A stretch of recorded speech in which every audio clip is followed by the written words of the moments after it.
Welcome to Two Birds, One Stone, an Arizona Cardinal podcast. We're recording this a little bit differently this week. Today is Wednesday, October 13th. Our just crazy busy schedules did not allow us to record on Sunday after the game or Monday or Tuesday. So here we are on Wednesday. So the plan is we're going to do about half a recap of the Niners game, and then the second half we're just going to preview this Sunday's game against the Browns. So as always, we'll start off. Garrett, thoughts on the win over the Niners? It's kind of the same thing I said. I think whenever we played the Vikings, maybe it's kind of just like we play down to our competition. I know we were dealing with quite a bit of injuries, but with a team of our caliber or of what we think our caliber is, I feel like there's kind of no excuse. I kind of went into the game expecting to kind of steamroll them like we did the Rams, but I think that one of our big flaws is not taking teams very seriously unless they're a worthy opponent, which that's something that we can't fall into a habit to. I think there's something to be said about that. I mean, they were starting Trey Lance. Trey Lance did not look good at all. I mean, if it wasn't, I disagree. For his...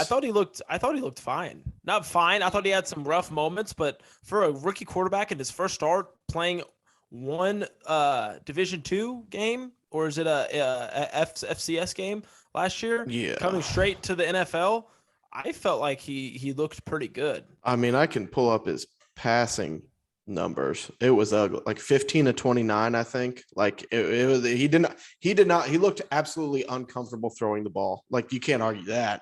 He looked like even like the spiral, like everything looked uncomfortable. I think he's addicted to throwing the fucking ball hard. Like every single ball he threw it as hard as he could, which little to no touch. Technique, I guess, he reminded me of during the game, he reminded me of Cam Newton a little bit, and like just the big power quarterback that will run the ball.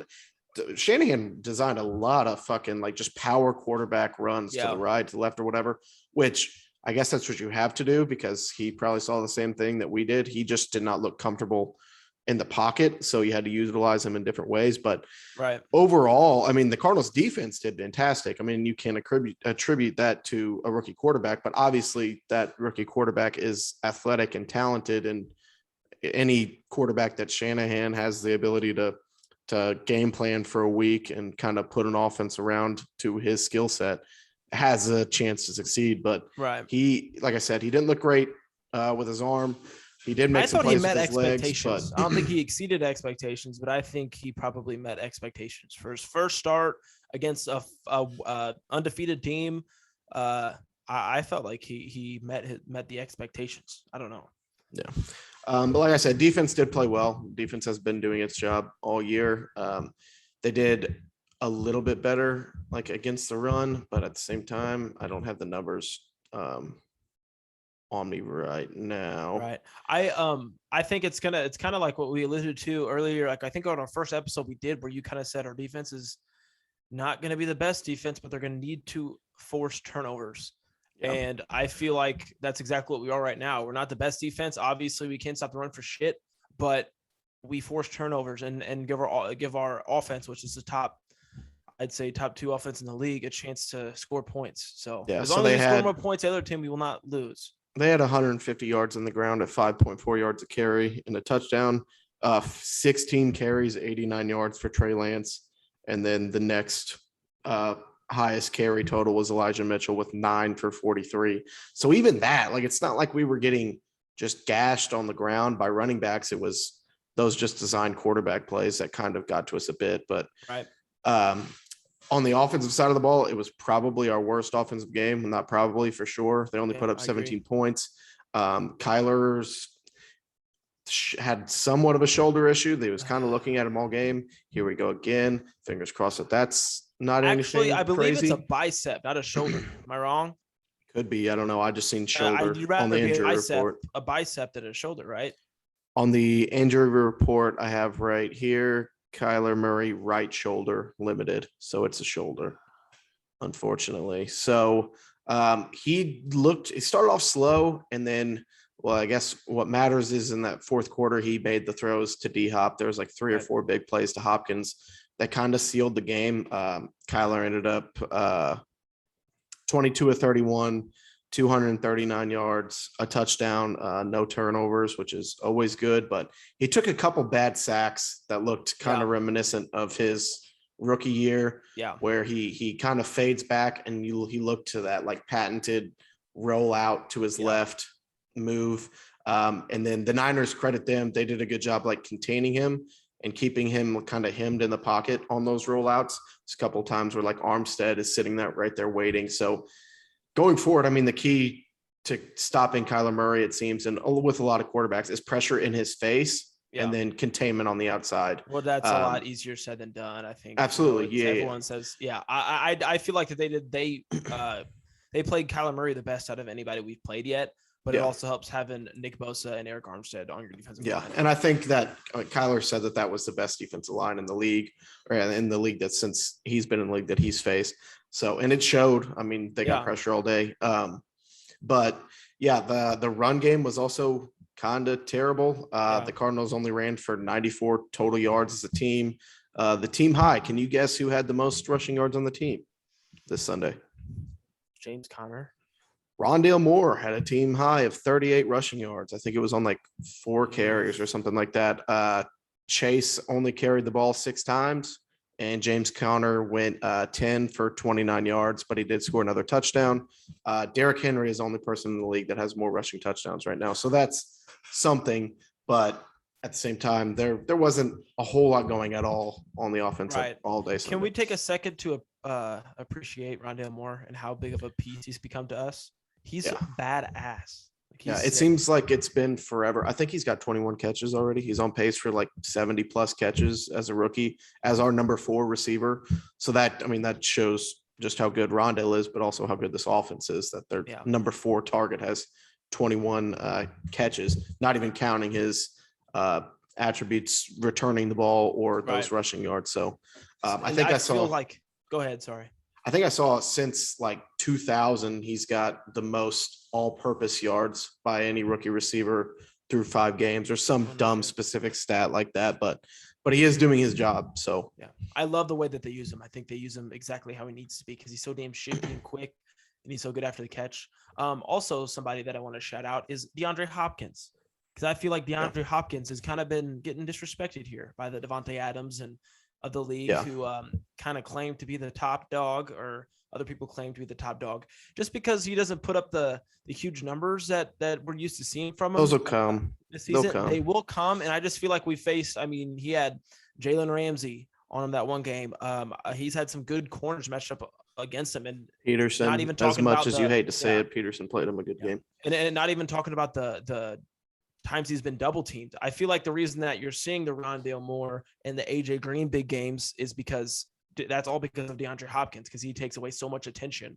And then, as you saw in this game on Sunday, whenever we need a play, that's who we go to, and he will still make any play we need him to. I mean, it seems like every time he's manned, the ball is going to him. Like, it's not like that we're shying away from it. It seems like every opportunity they have to, like, that he is in single coverage, Kyler's going his way. And I don't know what the fuck the Niners were thinking there, especially late in the fourth quarter, to do that. I mean, it was hilarious that was Josh Norman, that he got that game-sealing touchdown on, because I forgot Josh Norman was even playing. I think he got signed to the Niners probably around like week 2 or something like that. But their secondary is banged up a little bit, which also is another reason it's like you want to see the offense perform a little better than that. But we said earlier in the year, at this point, 5-0, a win, an ugly win is, you could say that was an ugly win, but that's a win that you kind of like to see too. You like, it's one. You don't go out and you don't score 34 points or whatever, but it's a division game.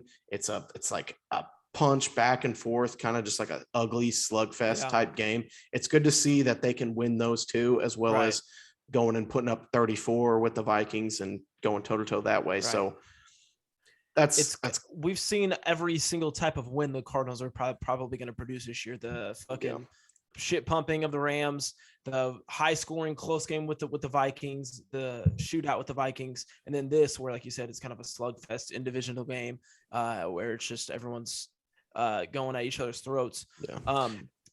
It's cliche, but like good teams can win ugly, and good teams find ways to win those kind of games. And I know they said that a couple weeks ago against the Jaguars that I think Kyler said that they wouldn't have won this game in years past or that game against the Jags. I feel like the exact same about this one where we were up 10-0, whatever it was, and they score 7, and it's like, oh, they're hanging around and it's ugly. But they had stood in there. And like I said, their defense was awesome. Kyle Shanahan, holy shit, he went for it on 4th down 5 times. Like he was not fucking around at all. And it was all 4th and short. It's a good way to play it. I mean, if you're going to play the exactly only undefeated team in the league who has that good of an offense, that's how it's kind of like the same way people, which I guess not anymore, but people play the Chiefs. I mean, you don't beat the Chiefs by kicking field goals, which I guess is kind of the level we're at now, which is kind of good to hear. Yeah, so that's 4 for 4th down stops. So they were 1 for 5 on that. I think the biggest one, I think they were 4th and 1 around midfield, and the Cardinals are up 10-7. I think there's like 9 minutes to go or something. This is before the Hopkins touchdown. They go for it on 4th and 1, and we get another stop. Okay, and if they don't get the stop there, that's just like a huge momentum swing at that point in the game in the 4th quarter. But the defense got it done, and they did all game. So not a whole lot. Stop, maybe not the most productive, was obviously the one at the goal line. Oh, that was badass. Oh my God. Scared the shit out of me when Simmons was lying there, though. I missed it at first, and then they're showing replays, and he's just like laying there. It's like, fuck. Yeah, that was. I think he's okay. We're gonna get into injuries now, but Simmons, I didn't even see him on the injury chart. But after that game, you had that fucking terrible Max Williams play where, it's the league is so different now. Like that. Wow. I'm only 23 and I'm saying the league's back in my day, but like, I remember back when like DBs didn't just dive down at the knees and legs of these bigger tight ends. That's all you can do now because you can't put your shoulder up into them like that. So they're bigger guys. The only way to get them down is to chop them down at the legs. Right. And that leads to you might avoid the head injuries, but there's so many more ACLs and knee injuries and ankle injuries on these type of plays. There's going to have to be a change, mostly including that, but also because of the fact that it's so damn hard for DBs to play in the league nowadays. Just because this game's a great example, is literally every other play you see a flag. Like I'm just kind of getting fed up with the flag. This was a big penalty game. There's a shit ton of penalties. Oh my goodness. Every time you look up, there's a flag on the field. There was a couple bad. I mean, the Cardinals got lucky on a couple of them with that missed safety or holding in the end zone. There was a couple where it was like we kind of were on the right side of it, but then again, there was some one of them, like a Chandler Jones roughing the passer, that was just like, what the fuck? But that's another conversation. But so Max, he's getting kind of drugged down from behind, and then another DB comes in to help and hits his plant knee. It did not look good. They only showed the replay once because of how bad it looked. He ended up getting carted off the field. It's come out now that he is going to be done for the season, which does suck. We've been talking about Max a lot on this podcast because he's having the best start of his career. He's been a great safety blanket for Kyler this whole time. And you fucking hate to see that. A guy that's having a career year on an undefeated team, and he gets that opportunity kind of taken away from him. So speedy recovery to Max. We wish him the best. Hopefully he comes back better than ever and wearing a Cardinal uniform next year. Aside from Max, we had Rodney Hudson also go out and not return to the game with a rib injury. I've seen kind of a few different reports on him. They don't really want to rush him back, as important as he is to the team. Like we talked about earlier, it seemed like the Niners, after he went out, there was a lot of pressure up the middle with Rodney Hudson out. So I think they're aiming to get him back for the Packers game on Thursday night, I think on the 28th. So that would put him missing, I guess, the Browns and the Texans game. Yeah. So that sucks ass as well. That's terrible. We're kind of getting hit now all at once. And this is the only thing, like you start 4-0, 3-0. It's like, okay, things are going great. Let's just avoid injuries, play good ball, and maybe we can keep this thing going. So here are the injuries. We'll see what happens. I know the Cardinals brought in Richard Rodgers. Do you remember Richard Rodgers? Green Bay Packers tight end. Yes. Yeah. I think he caught one of those Hail Marys in Detroit. Yeah, that's Richard Rodgers. So I don't know. I think he was spending a little time with the Eagles. Khan brought him in. I think he was signed to the practice squad. But other than that, you see a bunch of talk about going out and trading for a tight end. I don't know who you're going to go get. Like Zach Ertz. Yeah. That's not going to happen. Goddard. think Goddard's more likely than Ertz at this point. Ertz was there with for as that much as Super we Bowl use team. for as much as Max was used, I feel like something has to be done, especially knowing you got to look at the salaries though too. Like Ertz is making way too much money for us to bring him in. I would just like to see. I liked the Richard Rodgers signing, just kind of bring bodies into the room. Right. I kind of liked what we saw a little bit from him in the preseason with like Ross Travis caught a touchdown, I think, from Schrebler. We've got a couple big athletic bodies, Daryl Daniels. Bring in Richard Rodgers, see what happens. But if all else fails, I don't mind who we have at the position already. None of us really saw Max Williams producing as much as he is right now. Like, no shade, but it's not like any of us thought he was going to be whatever he is, like third or fourth on the team in catches or targets or whatever. But so it's not like we didn't have high expectations from that position anyway. So I don't want to go burn a second round pick on a Zach Ertz who's getting older or whatever. So we'll see what happens there with the tight end position. But along with that, we also had Byron and Marco missing the last game. I don't really have an update on them. I think that they were limited in practice. I have the injury report right here. Marco did not practice from his ribs. And Byron Murphy also did not practice ribs.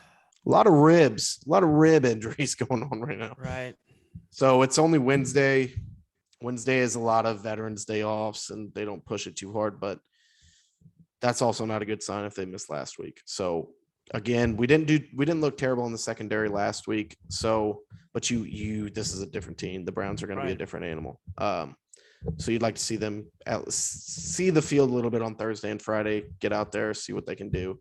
But yeah, lots of injuries. I feel like one of them back would be awesome. I don't really expect to have both, but if we could just get one of them back just for some kind of help. I know we kind of did all right this past week in the secondary, but it would be very nice to have one of them back. Yeah. So that's injury cleanup. I'm sure we'll hear more about it throughout this week, heading into the weekend. I guess we'll get into the two birds, one stone player of the week for week 5.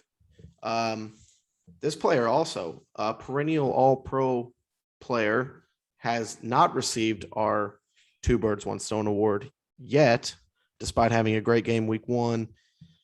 Week 2, okay, kind of slow start, but DeAndre Hopkins with 6 catches, 87 yards and a touchdown.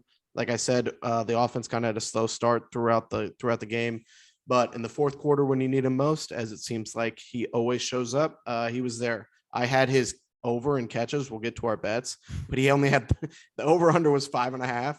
He was at 3 like all game. And then there's like 5 minutes left in the fourth quarter. And it's like, God damn it. This is going to be the one leg of my parlay that's going to fuck me. He had the long first down catch, the touchdown, and then the first down on the last drive to kind of seal it. So it was like, whew, had me sweating it out, but 6 catches cashed out. So congrats to DeAndre Hopkins, two birds, one stone player of the week. First time in his career, first of many. I think I have a nickname for DeAndre Hopkins. Okay, what's that? It's kind of cheesy. The Boogeyman. He comes out when you least expect him to. Very cheesy, but I like it. I'm gonna work on a graphic for that. The Boogeyman. The Boogeyman. That's pretty cool, right? Because why? Because he comes out when you least expect it. Yeah, he and comes guess what? When you least expect it. And it's spooky season too. It's October, so wow. Fuck, this is the worst segment we've ever done on this show. This early show. That's the worst one. So we'll get into our bets from this past week. If you want to go first, you can go ahead. Oh, I guess I'll go first. Well, I kind of a bad weekend. Oh, it's been a good week for me. I know. Okay. I had a good one too. Don't worry about it. So, of course, we'll start with the losers first. Fair. So, I had 50 to win 191, and I had the Browns Bills parlayed in a money line, or both money line. Of course, the Browns kind of fucked me. I was pretty high on the Bills. Were so close. Yeah, it was close. I was high on the Bills all week. Like you said, the Chiefs have kind of looked like dog shit here recently. So, and I felt I thought it was one of those like gambling things you do in your head where it's like I cannot picture in my head the Chiefs being 2-3. It doesn't make any sense. They need this game more than the Bills do. At the same time, you love the way that Buffalo's playing. I stayed away from it at the last second. I pulled out. So you were on the right side of that one. but fuck the Cleveland Browns. fucked you, huh? No, they fucked me last week, so we fucked them back. Let's fuck the Browns. Not in that way. Okay. My second one, I had the Titans, Cardinals, and Chiefs. So I kind of tried to hedge a little bit. Actually, guys, I'm not going to lie. I'm going to be completely honest. I'm not very smart with my bets and keeping track. I kind of placed them at the same time. Didn't realize that I picked two of the same team or two opposing teams, but that's part of it. And obviously that one you sounded smart when you said you hedged yourself. Like that. I know, but I'm really shit, bitch. I'm not fake to my fans. I'm really shit. Okay. There. Now to the winner of the week. I had a 14 parlay, all money line, of course. 10 to win 232. The Eagles, the Saints, the Steelers, and the Bears, which with the big surprise being the Bears was the one that the Eagles were down big. The Eagles and the Bears were both pretty risky. I don't. That was a very risky one. That one was tough. Hey, cash is cash. Cash is king. Come on, can't argue with. So what did that one pay out? That was 232. Fuck, $10 for 232. Yep, I've won 3 of the 5 weeks. I keep telling you this isn't sustainable, but you keep fucking hitting on these $10 6-leg plus 67. For those who are listening, for those who are listening, not watching, I'm doing the Michael Jordan documentary shrug. Yeah, I mean, what you can't argue with results, you know. Yeah, so good for you. After you barely missed out on the big one last week because of the Raiders. There you go. The Raiders. So what are you up now on the year total? I think I'm up 370 or 380. Zeal. Congrats. Cha-ching. Get into mine. I've been on a slow roll, so I only placed one this week. I had all the Ravens money line, which good God was I sweating that out on Monday night. They went into overtime against the Colts. Got the coin flip and went all the way down the field and scored a touchdown. So got that one. I had the Cowboys money line over the Giants, which ended up working out pretty well because Daniel Jones went out. That looked fucking bad. Did you see that play? Oh my God. I thought it. See, do you remember when that happened to me? No. It was whenever I played football. That is like the most scary thing in the world. So I got no idea what's going on, or was it just black? Yeah, no. So I got hit, which to be fair, I made the catch after I got hit. I was going across the middle of the field and I caught the ball and got hit like on the very top of my head. And it feels like you got like electrocuted, like it's like a shock, and like I like passed out for a couple seconds and I woke up. Yeah, and then I woke up and started walking, and then I fell down after I started walking. Yeah, it's not a good feeling. Shout out to Danny Dimes, hopefully for a speedy recovery. I know what you're feeling, my friend. That looked fucking rough. You did. There was the one Cowboy that kind of like watched him stumble. Yeah, he was like, oh fuck. I went over to kind of help him. I was like, God damn that. Yeah. No, that looked tough. We talked about the knee injuries and like stuff like that. That's still obviously the most severe. You hate to see that kind of shit happen. Right. But yeah, so I had the Cowboys money line, Ravens money line, Cowboys money line. I had the Cardinals over 6.5 in the first quarter. I just liked that number. The 6.5 for an over. All we need is a touchdown. It ended up working. So that hit. I had the Cardinals money line, which obviously hit. And then as I said earlier, the Hopkins over 5.5 catches. That was $15 for 96. So we're back on the board. I'm up like 120 on the year. So I have a little bit of catching up to do on my little brother, which kind of fucking pains me to see. Cause I thought, well, you guys are listening. You're listening. You're hearing these fucking bets that he's hitting. $10 to win 232. The fucking Steelers and Bears. Like, what is going on? But hey, I just might quit my job and start a career in putting out my bets on Twitter. You think that'll pay off for me? I mean, who knows? When you know, you know. So we'll do a short little Browns preview now.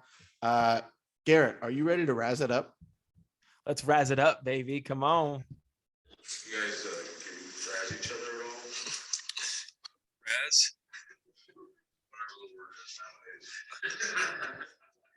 That was ever a word? We still kind of razz each other back and forth during the offseason, keep in touch every once in a while. And yeah, we razz each other for sure. Yeah. All the time. Kyler versus Baker Mayfield, part 2. You just hear the two former teammates talk about how they love to razz it up with each other, give each other a little shit still. But they're opponents this week. So how do you foresee this game going, Garrett? To use kind of a pardon my take slang, I think we're going to get chunted to death. Oh shit! Pretty hard. Yeah.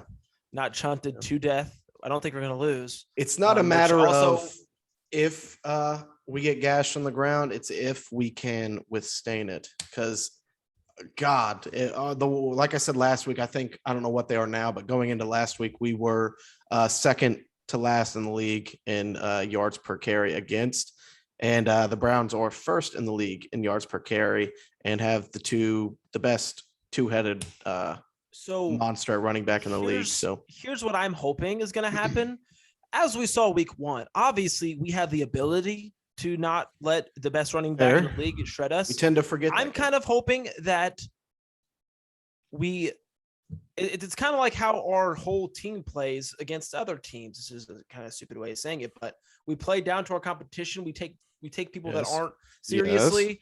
I feel like hopefully us playing the best two-headed monster in the league in Kareem Hunt and hype up the boys. Right. I feel like it'll kind of get everybody like, oh fuck, we're playing this good tandem. Let's rock. Let's roll. That's kind of my hope. Tighten up some loose ends. Yeah, I see what you're saying. Yeah. That's obviously the name of the game. If we can keep them around 150 yards on the ground, kind of like we did against the Niners, and make Baker beat you with his arm. I like Baker Mayfield. I'm not a Baker Mayfield hater. Like, it seems like one of the big things online is Lamar versus Kyler or Baker versus Kyler. I guess the two number 1 overall picks and the OU connection, but obviously I'll take Kyler every day, but I do like Kyle or Baker. I think he does have good arm talent. It just, some of these stat lines are fucking ugly, especially with the weapons that he has. How effective and scary their ground game is, that's got to be your game plan. You have to go in saying, Baker Mayfield, you're going to have to beat us. And I think he has the ability to, but you're going to take your chances with him rather than Kareem Hunt and Nick Chubb. One thing that we definitely don't have to worry about is Baker's legs, because obviously he's not very good at evading people. Yeah. Remember the video of him running from the cops and then falling down? Oh, snap. I was kind of curious to where you're going with that, because I was like, Zinger. Oh, he might be one of the more athletic quarterbacks we've seen so far. He wasn't in that video. But no. I'd say he maybe got 3 yards a carry if you really wanted to crunch the numbers. But I feel like it's just gonna have to. Zing. That's good. It's gonna have to be we're gonna have to make Baker Mayfield beat us, which I know OBJ isn't what he has been in the past. I don't know if it's because of him getting double teamed, kind of like Hopkins or what, or if he's just think with Landry out there, which I think actually Jarvis Landry may be out. I think he missed last week. I think he did miss last week. I'm not sure if he'll be out this week, but I just feel it's going to have to be the name of the game, like you said, stopping your run, make Baker throw the ball. And which also kind of scares me, because our 2 best corners are hurt as of right now. So exactly. I mean, they just played in a game that was 42-48 in that Chargers Browns game last week. Like and the Chargers do not have a bad defense. Right. Browns can put up points, and like Baker can put up numbers with his arm. He just hasn't been consistent. I'm looking at their injury report right now, and Nick Chubb did not practice. Kareem Hunt did not practice with a wrist and a knee injury. Jadeveon Clowney did not practice. Their starting tackle, Jake Conklin, did not practice. Their other starting tackle was limited in practice with an ankle. David Njoku did not practice. So, I mean, fuck. Well, definitely they're a little banged up as well. This week, the theme of the NFL this week was the injury bug, and you saw the injuries. Right. Of course, Saquon. Did you it's see that time Saquon's of the year? ankle? Yeah.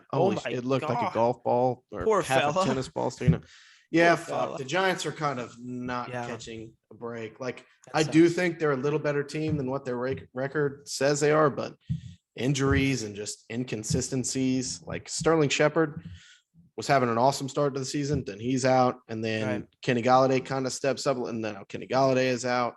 Daniel Jones obviously with a concussion. Saquon right when he kind of caught his footing in week 4. This week he sprains his ankle, and who knows how long he'll be out now. It's like kind of feel for the Giants a little bit, but they've been trash forever, so who really cares? But yeah, so both of us are banged up. If we can stop the run and the passing game gets cleaned up a little bit, I think the Cardinals do have a good shot at going 5-0. We're actually not favored in this game. It's in Cleveland. Yeah, I texted you about that. You did not seem too surprised. Can you explain why you're not surprised? I can see it, especially after what happened last week with the chart. I've lost some money on the Chargers this year. I just don't understand what everyone's so hyped up on them about. I don't get the hype on Herbert. You could have only lost money on them one time. They're 4-1. No, they're first place in that division. Okay, either way, I just don't. I feel like that everyone thinks the Chargers are like a top 2 team, and with them making it that close of a game, going into OT with the Chargers, I feel like definitely helps. Also, the Browns have kind of been, everyone, especially these past two or three seasons, everyone kind of considers them a top 3 in the AFC team. Yeah. So I think they're still going to end up being, I think they'll end up as a top 4 seed in the AFC. I don't think they're a bad team, but I don't know. They're like, their 2 losses are 2 good losses. They lost to the Chiefs and really the Browns kind of dominated that game up until the very end when Mahomes kind of took over and led them back. And then they lost to, what you said. I think, in my opinion, I think the Chargers are going to be a 1 or 2 seed in the AFC. I'm very high on the Chargers. So that's 2 losses to 2 really good teams. But at the same time, the Cardinals are the last undefeated team. I expect it, and the line's not even close. It's not like it's a -1. I think they were favored by 3 or something. It was 3 whenever I saw it. So the Vegas odds makers are not on our side, but that's never stopped us before. This is the most nervous I've been for a game, even the Rams game. But I think it's because we're 5-0 now. Like at that point, we're only like 2 or 3. It's just I feel. I'm still not even really that nervous, to be honest. My thing is kind of like, I don't think that we can be outscored. Like I just feel like Kyler kind of has a switch where he can just turn it on and make it happen and not lose ball games. Remember what I said last week? You're at the point where you forgot what it's like to lose. You have forgotten that the Arizona Cardinals can lose a football game. Yeah, you can't even comprehend. You can't even comprehend it anymore. It's possible, Garrett. This is nervous game number 3 for me. Obviously, week 1 against the Titans, the Rams game, first division game, and then this one. It's like, but what did I think we said going into this pretty tough 3-game stretch, we were cool with 1 and 3, right? Or correct. 1 and 2. Right? I said I would not be upset with an out of conference loss with the Browns. We beat the Rams, we beat the Niners. We're ahead of schedule here. If we can beat one of the Packers or the Browns, if we do that and we beat the Texans, which don't overlook anybody, if we lost to the fucking Texans, I would possibly cry. Like it would be bad. But if we beat either the Browns or the Packers, we'll be 7-1. And if we lose to both, 6-2. Like that's also not bad. So it's not like I think I would feel down if I would absolutely hate a Packers loss, but a good Browns loss I wouldn't be too ashamed about. The Packers one, obviously, it's a conference matchup, and it could come down to a 1 or a 2 seed positioning. A head-to-head win would be big. So I would rather us win the Packers game too, but that's going to be prime time as well. And you love a prime time Thursday night victory too. So something we also forgot to mention, 5-0. I believe our record prediction is what? Still 100. For all that said, we couldn't do it. Let me check. 100. We're doing it. It's 100%. 100%. All you crazies, all you guys, you called us crazy. You called us bastards. You called us son of a bitches. We're 5-0. Who would have thought? We did. Isn't that crazy though? Like when you actually we predicted 5 games for sure. No, games. The Cardinals are actually 5-0 right now. Like that's pretty fucking crazy. Nuts. Like you think about it, it's like, okay, each week goes by. Okay, we won, but let's bitch about this. And we almost lost to the Niners, but it's close. Missed kick against the Vikings. We're 5-0. We have won 5 games. On my Twitter, we have not lost any games. Like I said on my Twitter, which I suggest more of you follow because I only have like 47 followers. Follow this guy. What's your Twitter? I forgot. I was gonna say. At AZG. AZ Cards G. Yeah, AZ Cards G or something like that. I should probably know it if you guys. Yeah, that's my fault. But as I said on my Twitter, I tweeted, which is my most liked tweet ever at 15 likes. I'll just put that out there. Zing. We're 5-0 the first time. We're 5-0 for the first time since 1974. Since 1974. Jim Stop Hart, and baby. smell the roses, my friend. I feel like those who have listened to this every episode of this podcast usually knows that I'm more the pessimistic, looking at the negative side of things. But I feel like now is a good time to just say we've beat a really good Rams team. We beat the fuck out of the Tennessee butt cheeks. Stop and smell the roses, my friends. 2-0 in the division. Not very often the Cardinals go 5-0. Yeah, I mean, it's been 40 years. 2-0 in the division is humongous. In a division that most people, I mean, it's not like people thought that we were going to be a bad team, and with our division, many expected us to be at the bottom of it. And to start off 2-0 in our division plays is fucking huge. Plus, with Russell Wilson out, we'll probably miss Russell Wilson for a game too. So fingers crossed that gets to 3-0. I believe we actually play the Niners again before we play the Seahawks, but regardless, so 5-0. Anything else that you wanted to talk about before we head off the air, little bro? Go Cards. Go Cards is right. It's the hashtag Beat Browns week. Beat the Browns, beat the dog pound. All right, guys. If you listened this long, you're a real one.